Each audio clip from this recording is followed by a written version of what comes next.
भगवान शंकर के जटाओं से गंगा बहती है। क्या इसका यह अर्थ है कि कोई ऐसे देवता हैं, कोई ऐसे परम मनुष्य हैं जिनके सर से गंगा बह रही है? नहीं। देखो, सूक्ष्म जगत की बात है। अध्यात्म धर्म जो होता है वह सूक्ष्म जगत होता है, वह भीतर का जगत होता है। तो वहाँ की जो सच्चाई होती है वो तो मौन होती है, वह तो परमानंद होती है, वहाँ तो कुछ बात ही नहीं होती है। परंतु जहाँ कोई बात नहीं होती है उस बात को कहने के लिए फिर किन्हीं शब्दों को गढ़ दिया जाता है। सांकेतिक बातों के माध्यम से कुछ बातें सामने लाई जाती हैं। तो फिर क्या अर्थ है इसका कि भगवान शिव या शंकर के जटाओं से गंगा बह रही है? देखिए, जटाएं कहाँ होती हैं? सर के ऊपर होती हैं।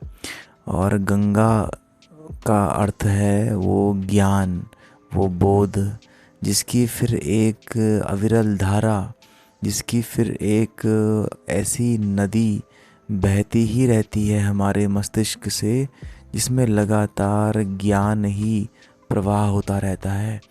जैसे कि फिर हम चैतन्य हो जाते हैं, फिर हम जीवन में जग जाते हैं, फिर हम जीवन के प्रति जग जाते हैं, फिर हम चाहें तो भी हम सच्चाई से मुंह नहीं मोड़ पाते हैं, फिर हम चाहकर भी उसी बेहोशी में नहीं गिर पाते हैं। यही अर्थ है कि शिवजी के सिर से जटाओं से गंगा बह रही है। माने कि जो जागृत हो गया है, जो चैतन्य है, फिर निरंतर उसके मस्तिष्क से, उसके मन के अंदर, उसके दिमाग में, उसकी बुद्धि में मात्र बोध ही रहेगा, मात्र ज्ञान ही रहेगा और मात्र होश, महाचैतन्य ही वह रहेगा। फिर वह जो कुछ भी दिखेगा अपने आसपास, उसको वहाँ से ज्ञान की धारा ही मिलेगी। कोई आवश्यक नहीं कि उसको पुस्तक, ग्रंथ और इन सब की आवश्यकता है। उसे हर जगह से फिर ज्ञान की एक धारा ही बहेगी, और वही ज्ञान बोध की धारा शांति की धारा भी है।